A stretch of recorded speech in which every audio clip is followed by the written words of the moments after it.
to help people through at what was a pretty challenging time.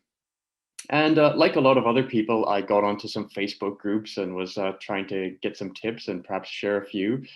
And I found that the most relevant of those groups were online groups that were about teachers in Japan. And so that got me thinking that maybe the solutions would actually be uh, that are made in Japan would be uniquely helpful to me and to my coworkers. And so that's where I got the idea for this presentation, really, is to hunt around a little bit and find some made in Japan solutions that I could introduce to you guys. And I can actually see on my screen at the moment Paul Goldberg, who actually also does another made in Japan solution. Paul, I'm very sorry to tell you that you weren't one of the ones that I was going to talk about this morning, but if you want to know a bit about Paul's solution, then I'm sure he would be happy to tell you. And he's a veteran on the Japan conference circuit, so you probably already know a little bit about what he does. Yes, I'm really excited to hear about other people doing stuff. So yeah, please, yeah, this is really exciting for me. Okay, great. All right, and I can't seem to move to the next. Here we go, to the next slide. Okay. I think there's a couple of things that people do when they find out that they're going to be teaching online. The first, of course, is panic. But after that, there are a couple questions that spring to people's minds. And I think that most people actually go to the second question that's on this screen, which is, what should I do? You know, I've got class on Monday. You know, what do I do? You know, do I get a Quizlet account? Do I get Padlet? Do I have Google Classroom? Do we try to get an LMS? You know, all of these things that people want to do. But actually, before any of those things, I think the better question is to ask yourself, what will be missing in an online class that's there in a face-to-face class? Is it, the social interaction? Is it a shared physical space? Is it the ability to explain things to the students step by step? So I think that's the place to start, actually, is to first ask yourself what's missing. And then once you've answered that question, to think carefully and rationally about what it is you need to address those things that are missing in this new format that you're obliged to teach in. And I think that probably the answer to what's missing is probably different for every teacher. There'll be a lot of common features, I'm sure. But in my case, the things that I felt were missing was interaction, or potentially missing. The student's voice, I thought, was something that might be missing in this new way of doing things. I thought it also might be missing some fun. There's a lot of opportunities to play games and just to have casual sort of joking interactions with the students. That might not be possible. And the last thing I thought of more retrospectively, actually, was that clear expectations of what the students do are usually there in the classroom. You know, they've got an idea. Well, there's my desk. I should sit down, and when the teacher's talking, I should look at him and stop talking myself. Any of you who've been teaching for a while may question whether or not students really know those things. But in an online environment, I think that those expectations just really weren't there.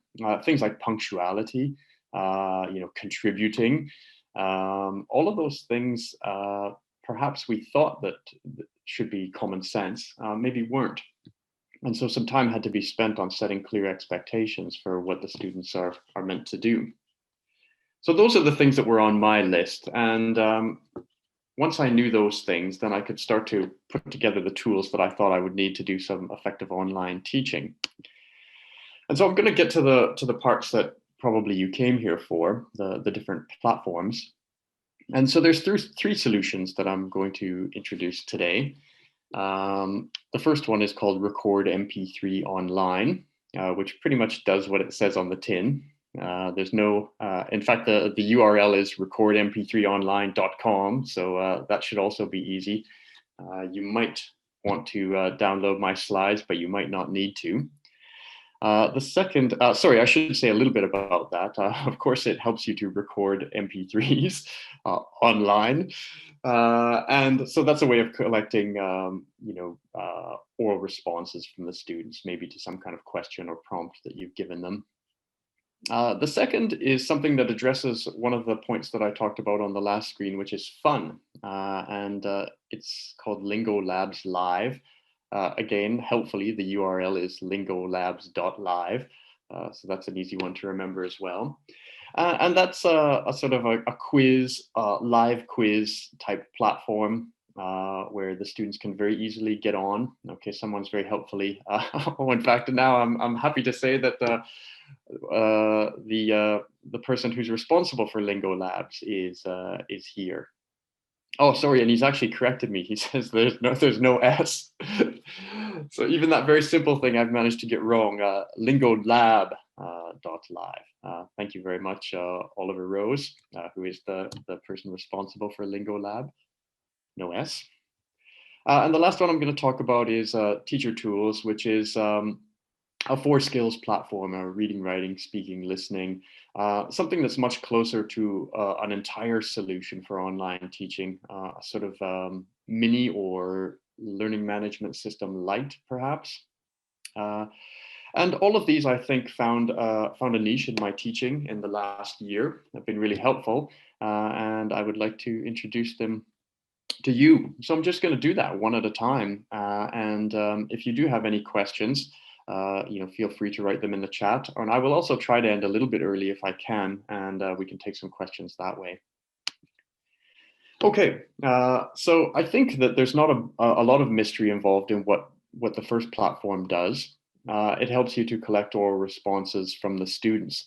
Now that seems like it should be quite easy in this day and age. Everyone has a smartphone and a voice memo app. They should just be able to push record and send it to you. But if you've ever tried to do this, you'd be surprised at how fraught it is. Everyone's using a different device. They might be using very different apps to do it.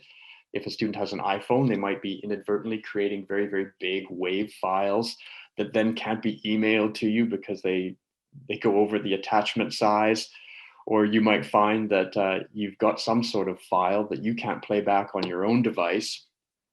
So all of these, this is a platform that provides a solution to all those little things that you don't think about: the downloading, uploading, sending, storing, what file format they're in, how to play them back.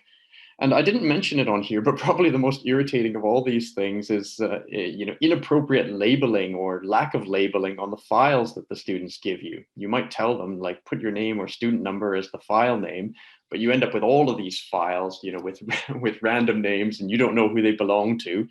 Even listening to them won't clear that up in most cases. So this is a way to kind of get around all of those problems. And it's actually really simple.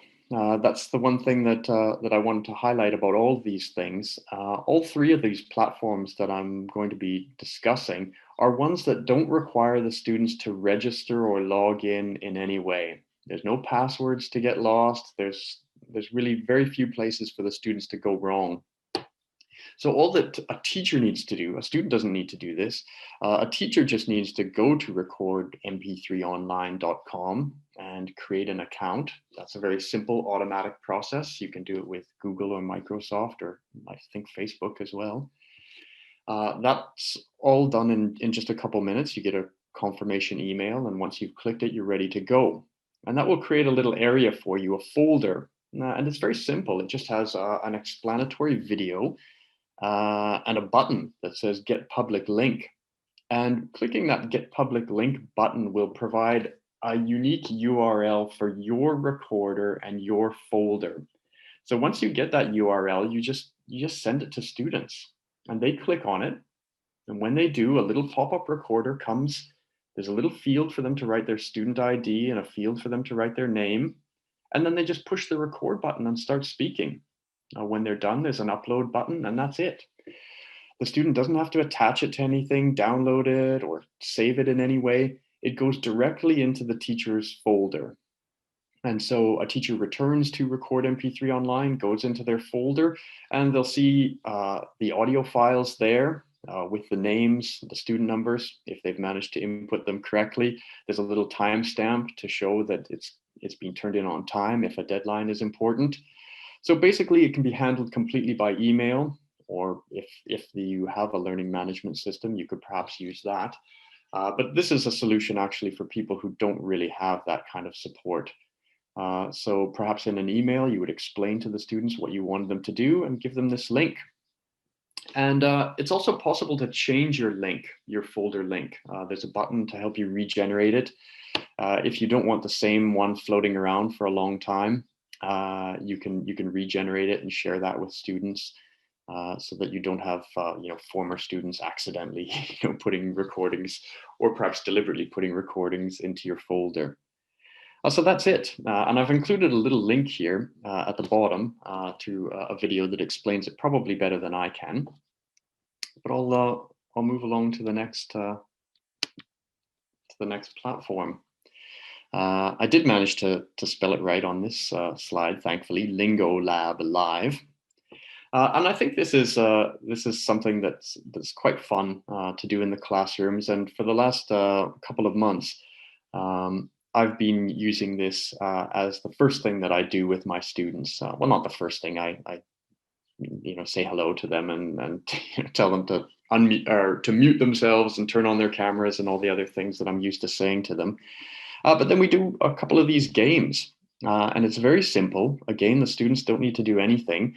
It's a little bit like QuizletLive in some ways, that the students can be given a link, and that will take them straight to the game. They're automatically given a cute little animal avatar and a name. They can edit the name if they like. They can write their own name there, or they can just use the name that's been generated automatically. So if people are a little shy, they don't want to write their own name on there, that's fine. And then the teacher starts the game. And there's a little leaderboard that's interactive. So as the students answer the questions, the leaderboard will change. And the game will continue until the first 3 people have finished. And then it'll be over. So there'll be a first place, a second place, and a third place. And if you can look at the screen right now, you'll see the type of question that's available on LingoLab.Live. There's quite a lot of pre-made stuff there, which is really good for Japanese students, because a lot of it involves a Japanese phrase or sentence. And then the component words are sort of mixed up there in among some other ones. And the students indicate, they basically reconstruct the sentence or construct the English sentence to translate the Japanese phrase that they're looking at. If they get it wrong, there's a little time penalty. It's not punitive in that you go back to 0, which is what happens with QuizletLive, which many of you have probably used in your classrooms. So there's a little gentle penalty, nothing too brutal. And the students reconstruct these sentences, and the games normally last, maybe 2 or 3 minutes. It's also possible, although I haven't done this myself, to go to a slightly different URL where you can create your own questions. So far, because I've been a little busy with other things, I've been very happy to use the pre-made content. But I should point out that it is possible to make your own content and build games around that. And if you're interested, probably you can talk to Oliver about that.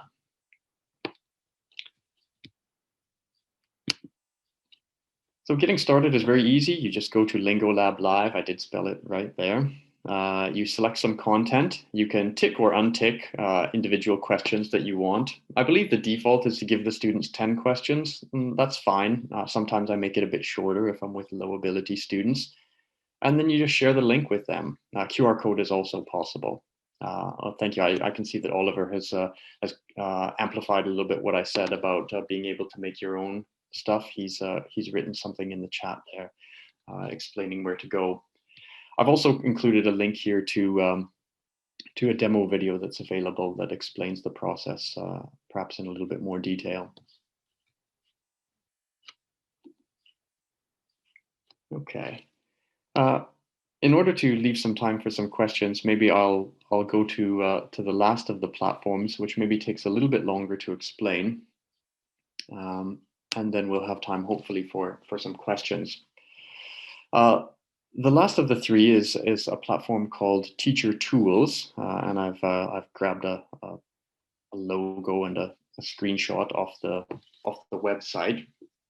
As I mentioned before, this is a more complete solution for people who are doing, perhaps a mix of on-demand and live online classes.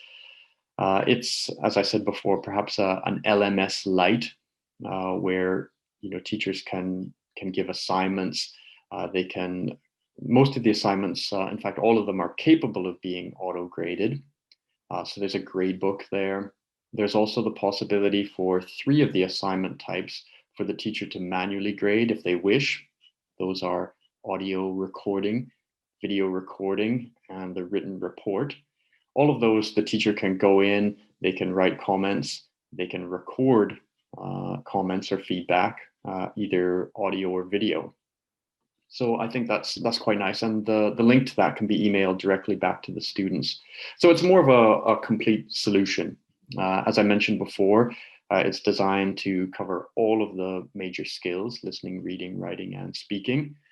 And I think what's been best about this platform for me is that I've been working with learning management systems and creating online content for a long time, and I think there'll probably be a few people who will nod their heads when I say this, but you'll often find that you might spend 2 hours making some online content that in real time takes the students 5 minutes.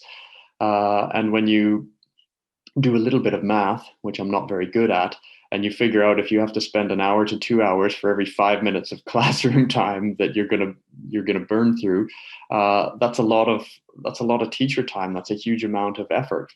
And so one thing that I was really happy about when I came across this platform was that I could actually create the content that I needed much more quickly than on anything that I'd ever used before. I've mostly been using Moodle for the past 10 years, and I've both good and bad things to say about that as a platform. But everything that you do takes quite a bit of time. If you want an audio file, you have to leave the platform to record that, and then you import it back in, and you hunt around for images, and you resize them, and you put them into your content. It's quite labor intensive, and I felt that this managed to work its way around most of those problems. And maybe I'll just go in and say a little bit more about the actual assignment types, because that's probably what people want to know, which is what can you do with this? Well, there's audio and video recording, which addressed one of those deficits that I felt that my online classes were likely to have, which is the students maybe not having an opportunity to share their voice. I know that we have breakout rooms. I know that the students have microphones, but I think it's probably been the case for most of us that we found that the students were oftentimes quite reluctant to unmute themselves and to speak, more so than in the classroom. And we all know that was difficult enough. So we had the audio and video recordings. Those are pretty self-explanatory, as is the written report. You provide a prompt, a word count, a target word count for the students. You can even set an amount of time you want them to be able to work on that. And then they can submit that way. An interesting activity type called the speaking drill, which is probably my favorite in some ways on this platform, which gives the students an opportunity to actually say things out loud and have their speech auto-graded, and the feedback provided to them basically instantly. A couple of caveats maybe on that. I think 1 or 2 of my colleagues used this as a way to practice pronunciation of individual words, and it will work for that. But this really works a little bit better when a word is embedded in a larger unit of language, whether that's a phrase or an entire sentence. And it seems to work best in more of a fluency building context. So I will often give a Japanese sentence as a prompt so that the students can see, and then there'll just be some blanks on the screen, and they'll have to fill in what that might be in English. So just as a quick example, I might have in Japanese, imananji desu ka, and then some blanks there, and the students will say, what time is it now? And it will evaluate their pronunciation, and then they can go on to the next. It's not required that they get perfect pronunciation in order to go on to the next question. But that's been something that I felt provided something that really wasn't available in a normal live online or on-demand context. There's gap fills, both text gap fills and video gap fills, which are quite nice. Any YouTube video that has closed captioning can be turned into a little close activity for the students. There's a multiple choice question type, which I think probably doesn't need a lot of explanation, although there's a couple of different types of questions available. There's reordering type questions and categorization type questions. And there's also the ability to turn all of the normal text questions into listening questions. There's a text-to-speech feature, which when you turn it on, all the questions and response options are read out to the students, which is quite interesting. The last one I'll maybe just mention briefly, although you can probably go back and check Paul's presentation from yesterday when it appears on YouTube. He does a better job of explaining all the different task types. But the test to text is quite interesting. You just take a little bit of text, cut and paste it into there, and it turns into a reading, listening, vocabulary, and sentence reordering task, which I've also found quite useful for my students. So basically, the way I've done this for most of the year is I've started with my text. It's usually just a couple hundred words long. And I basically generated, 5 or 6 activities off of the same text. The text will be a gap fill. It'll be a speaking drill. I'll ask them some multiple choice questions about it, make it into one of these text to test. Sorry, I had trouble getting that out. And then perhaps something more open on the end, like an audio recording, asking them to respond to the text in some way. And that's basically been the bulk of certainly my on-demand assignments for this year. So it's been a bit of a lifesaver. One thing I should mention is that the first 2 platforms that I talked about are free platforms, and I know that teachers like free. Who doesn't like free? But this last platform is a paid platform. But I did manage to corner the developer, Paul Rain, yesterday, and he did agree to give anyone who's watching a bit of a discount. So I'll maybe I think I put that up on my last slide, so I'll get to that in just a moment. I can see that I'm very quickly running out of time. But a couple of other things I'll mention about Teacher Tools. There's also a kind of another, I don't know what you want to call that, a sort of sister site where Paul has set up some free online activities for students to do, and teachers can just send their students directly there, and they can get all those benefits that I mentioned, where the students get instant feedback on the work that they do.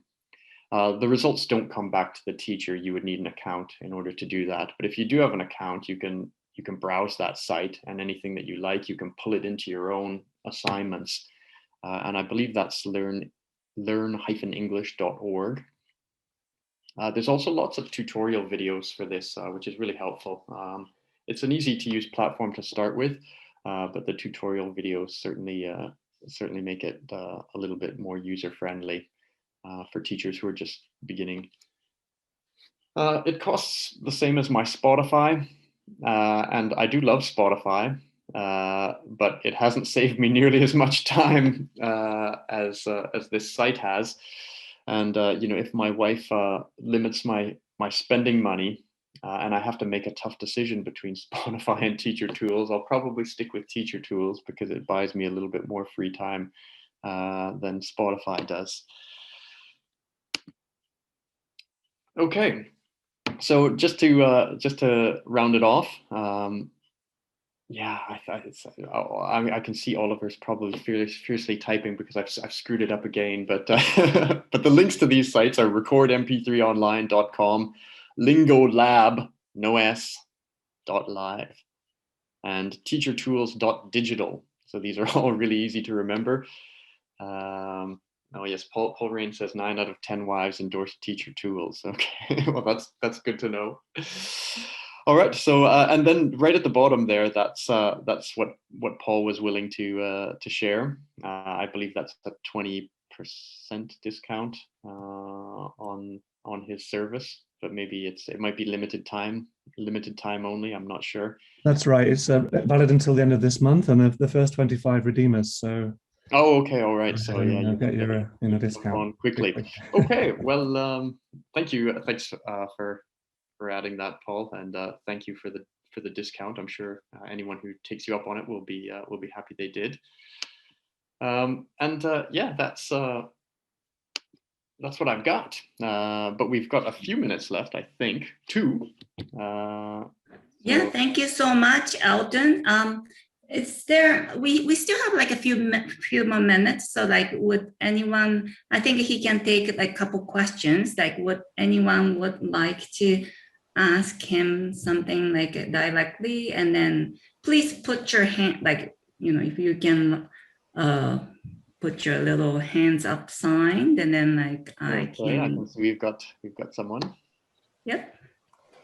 Yeah, I'm Chris, and great presentation. Just wondering how I can download your slides.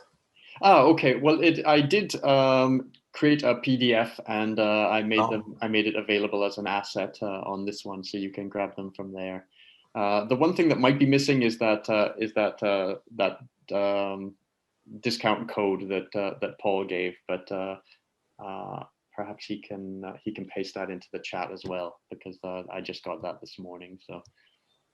But yes, you're welcome to have those slides, and if you have any questions, you can reach out by email. Is fine too.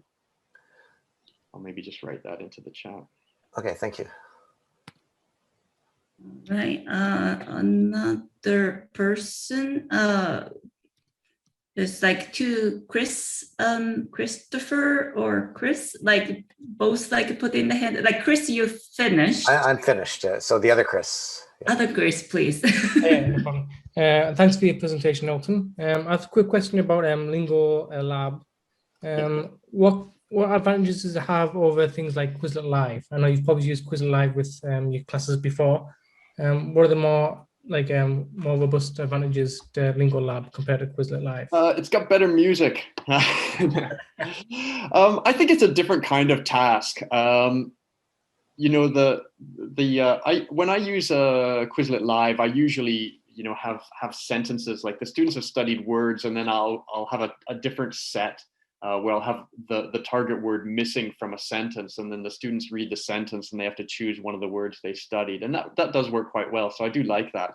But this is a kind of a different skill. The students are seeing something in Japanese, and then they're constructing the English sentence. So it's just a different skill. It's a really good complement actually to something like QuizletLive. So I would say use both. They're both really easy. Another difference, I suppose, is that QuizletLive stops after there's one winner or a winning team, whereas this one will actually go until the top 3 people have finished. So it can keep people in it a little bit longer. It doesn't put people back to 0, which QuizletLive does, although I kind of like that part of it, especially when it happens right at the end and it makes that Mario sound when they go down. I love that. All right, thanks for the question. Thanks. Thank you so much.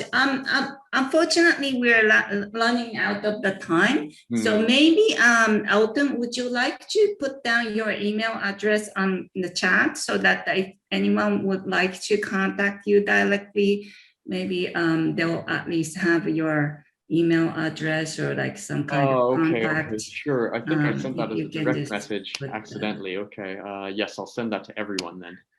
And like we also have like a lounge available that like if you like to meet up and then discuss a little bit more, you can do that too. And then we have like lunchtime break time too. So please use that. And so thanks again. Please give a round of applause to Elton for a great presentation. Thanks, and everyone. Thank you all for attending this session. Elton, thank you very much. It was great. Thanks, Paul. Yeah, thank you so much. Thanks, Elton. And then, Yeah, please enjoy the rest of the conference. We have like whole day today, and I hope we'll see you again. Thank you. Thank you. Thanks, everyone.